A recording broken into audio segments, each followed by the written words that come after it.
অসমীয়াৰ বুকু বিদাৰি চিৰবিদায় মাগা জাতিৰ প্ৰাণৰ শিল্পীগৰাকীক শ্ৰদ্ধাঞ্জলি। অনুসূচিত জাতি যুৱ ছাত্ৰ পৰিষদ অসমৰ শ্ৰদ্ধাঞ্জলি কিংবদন্তী শিল্পীগৰাকীক। চানমাৰীৰ অল ইণ্ডিয়া ৰেডিঅ'ৰ কাৰ্যালয়ৰ সন্মুখত শ্ৰদ্ধাঞ্জলি। উপস্থিত থাকে কেন্দ্ৰীয় সভাপতি ৰুবুল দাসৰ লগতে সদস্যসকল।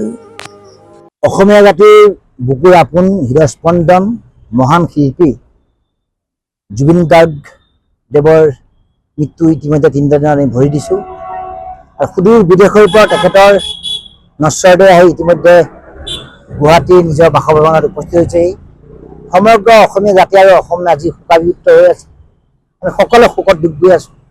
আমি অনুসূচিত জাতি যুৱত্ব পৰিষদ অসমেও তেখেতলৈ গভীৰ শ্ৰদ্ধাঞ্জলি জ্ঞাপন কৰিছোঁ আৰু আজি চানমাৰীৰ অল ইণ্ডিয়া ৰেডিঅ'ৰ বাকৰিত আমি এক ৰাজহুৱা শ্ৰদ্ধাঞ্জলি অনুষ্ঠানৰ আয়োজন কৰিছোঁ। সকলোৱে এই শ্ৰদ্ধাঞ্জলি অনুষ্ঠানত অংশগ্ৰহণ কৰিব বুলি আমি আশা ৰাখিছোঁ।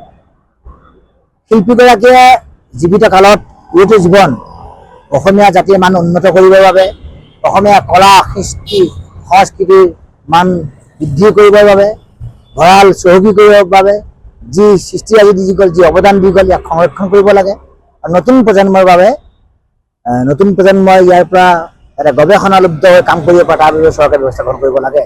যিয়ে নহওক আজি আৰু বৰ বেছি কথা আমি দীঘলীয়াকৈ কোৱাৰ মই ভাবোঁ যে একেবাৰে অৱকাশ নাই। পুনৰবাৰ আমি অনুসূচিত জাতি যুৱত্ব অসমৰ তেখেতলৈ গভীৰ শ্ৰদ্ধাঞ্জলি জ্ঞাপন কৰিছোঁ।